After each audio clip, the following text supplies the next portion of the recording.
જૂનાગઢથી મોટા સમાચાર સામે આવી રહ્યા છે। મેંદરડા પોલીસ સ્ટેશનના તત્કાલીન પીએસઆઈ એસએન સોનારા મેડમને સસ્પેન્ડ કરવામાં આવ્યા।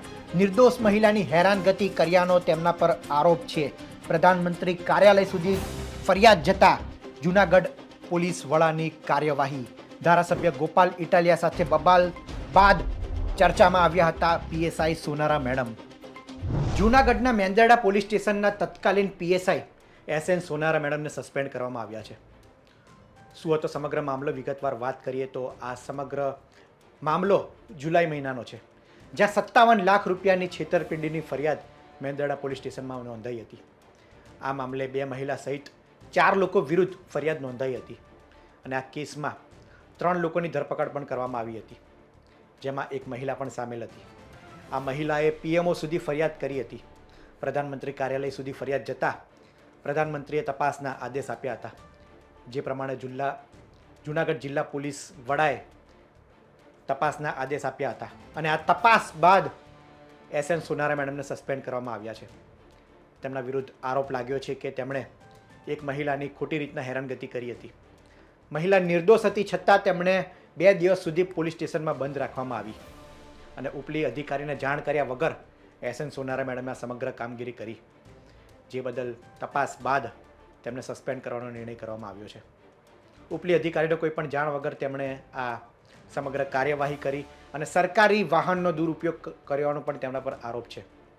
આ ઉપરાંત તેમણે જે મુદ્દામાલ હતો તે પૂરેપૂરો રિકવર નથી કર્યો, તેનાથી ઓછો મુદ્દામાલ રિકવર કર્યો, સરકારી વાહનનો દુરુપયોગ કર્યો અને આ માટે તેમની સાથે તેમના ડ્રાઈવરને પણ સસ્પેન્ડ કરવામાં આવ્યો છે। એસએન સોનારા મેડમની વાત કરીએ તો તે સોશિયલ મીડિયામાં પણ ખૂબ ચર્ચાનું કેન્દ્ર બન્યા હતા। જ્યારે ગોપાલ ઇટાલિયા એ નવા ધારાસભ્ય બન્યા હતા તે બાદ સરકારી અનાજના મુદ્દે તેમની એસએન સોનારા સાથે રકઝક થઈ હતી। સરકારી અનાજનો જથ્થો કોઈ સગે વગે કરી જાય છે અને ગરીબોને પોતાના હકનું પૂરેપૂરું અનાજ નથી મળતું। આ માંગ સાથે ગોપાલ ઇટાલિયા ફરિયાદ નોંધાવવા પહોંચ્યા હતા।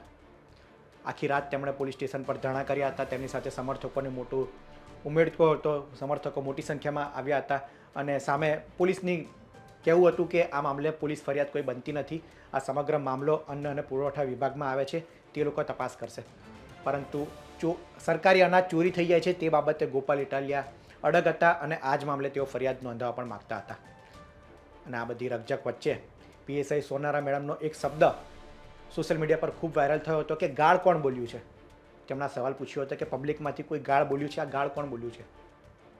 ત્યારે ગોપાલ ઇટાલિયાએ તેનો જવાબ આપ્યો હતો કે સરકારી અનાજનો જથ્થો ચોરી કરનારા ગાળ બોલ્યા છે।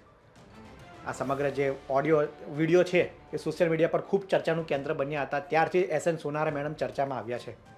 ત્યારે હવે તેમના વિરુદ્ધ મોટી કાર્યવાહી થઈ છે અને તેમને સસ્પેન્ડ કરવામાં આવ્યા છે। અત્યારે તો તેમને જિલ્લા પોલીસ વડાની કચેરીએ તેમને ક્વાર્ટરે મૂકવામાં આવ્યા છે।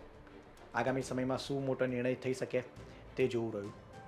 હાલ તો જૂનાગઢમાં આ મહિલા પોલીસ કર્મી એ ચર્ચાનું કેન્દ્ર બન્યા છે અને તેમને સસ્પેન્ડ કર્યા બાદ તેમની કામગીરી વિરુદ્ધ પણ લોકો સવાલ ઉઠાવી રહ્યા છે કે શું આ એક જ કેસ છે કે આના સિવાય અન્ય કેસમાં પણ તેમણે ગેરરીતિ કરી હોવાનું સામે આવે છે।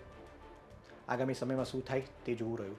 આ વિડીયો અંગે આપનું શું માનવું છે તેમને કોમેન્ટમાં જરૂર જણાવશો। આ વિડીયોમાં હાલ આટલું જ। ધન્યવાદ।